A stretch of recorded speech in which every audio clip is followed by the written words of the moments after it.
அனைவருக்கும் ஆத்ம வணக்கம். மீண்டும் ஒரு மருத்துவ பதிவு. இது பார்த்திங்கன்னா விஷக்கடிக்கான ஒரு பதிவுங்க. இப்போ நம்ம தோட்டத்தில் வேலை செய்ய போகிறோம். இது மாதிரி விவசாய வேலை செய்கிறவங்களாம் பார்த்திங்கன்னா பாம்பு கடிச்சிடும். பாம்பு கடிச்சிச்சின்னா உடனே அவங்க பயந்து ஹாஸ்பிட்டலுக்கு கூட்டு போகிறதுக்குள்ளே சில பேர் இறந்துருவாங்க. ஏன்னா இந்த கண்ணாடி வீரியன்னு ஒரு பாம்பு இருக்குங்க.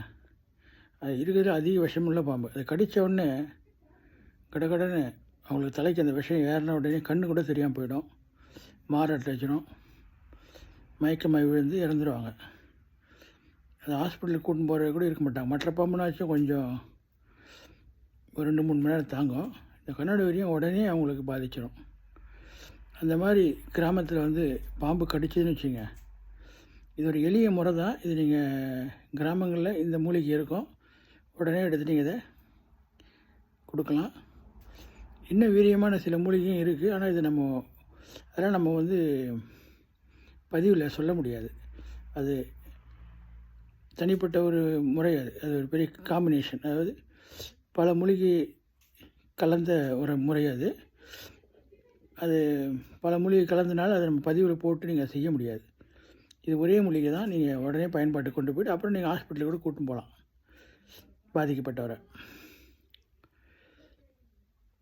என்ன மூலிகை பார்த்தீங்கன்னா, இருக்க இலை இருக்குல்ல, இருக்க இலை ஒரு 5 இலை, அப்புறம் மிளகு ஒரு 10 கிராம் மிளகு நல்லா அரைச்சி உள்ளுக்கு கொடுக்கணும். விஷம் இறங்கும். எருக்கு இலையும் மிளகையும் நல்லா அரைச்சி கொடுத்துட்டிங்கன்னா விஷம் இறங்கிடும். அது உடனே செய்யணும். எருக்கு இலை எல்லா கிராமங்களும் இருக்கும். இது நீங்கள் கொடுத்தீங்கன்னா பாம்பு கடி விஷயம் எந்த மாதிரி பாம்பு கடிச்சும் உடனே செய்யணும். இது ஒரு முறை. இன்னும் ஒரு உயர்ந்த முறைலாம் இருக்குது. அப்படி உங்களுக்கு அந்த முறை தெரிஞ்சுக்கணும் அப்படின்னு கேட்டிங்கன்னா என்னை தொடர்பு கொள்ளுங்க. அது அந்த முறையை நான் சொல்கிறேன். இதை நீங்கள் கையாண்டு பாருங்கள். ரொம்ப அருமையான ஒரு விஷக்கடிக்கான பாம்பு கடிக்கு இது உயர்ந்த முறை.